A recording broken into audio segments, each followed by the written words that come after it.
Assalamualaikum warahmatullahi wabarakatuh. Magandang umaga mga kapatid sa Islam. So ngayong araw pala ay nasa pwesto tayo muna ang pantay. So mamayang hapon pa tayo magkakandak roving sa aking trabaho. So alhamdulillah, lagi natin pasalamatan si Allah sapagkat tayo pa ay mabubuhay dito sa ibabaw ng lupa.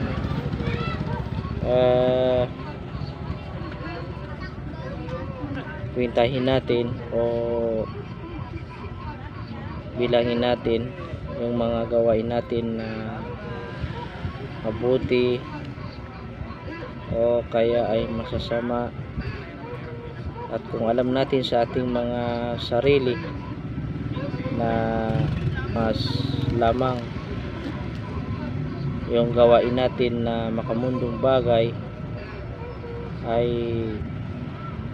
gumawa tayo ng paraan upang tayo ay makagawa ng mga pagsamba sa Allah subhanahu wa ta'ala, mga kapatid sa Islam. Alam nyo,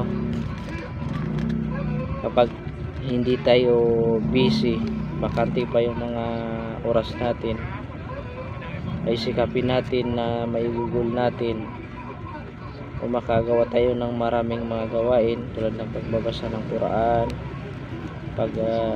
tasbih, dhikr, paggawa ng mga pagsamba sa Allah subhanahu wa ta'ala, pagsasala ng mga sunnah o pag-ayuno ng mga sunnah. Dahil kapag dumating yung araw na tayo ay maging busy na o kaya ay hindi na manghina yung ating mga katawan, kaya saka natin may isip na sana noong panahon na ako pa ay malakas, di pa ako busy, ay nakagawa sana ako ng maraming mga gawain, maraming mga amal na mga mabubuti, pagsamba sa Allah subhanahu wa ta'ala. Dahil alam natin ang buhay natin dito sa mundo, mga kapatid, ay napaka-iksi. Hindi natin alam bukas, mamaya, kung kailan natin iwan ang ating mga kayamanan, ari-arian, mga alahas, ginto at pilak, mga kutsi, mga mansyon, kung merong tayong mansyon na yung ating mga anak, asawa, ay lahat yan ay iiwan natin balang araw.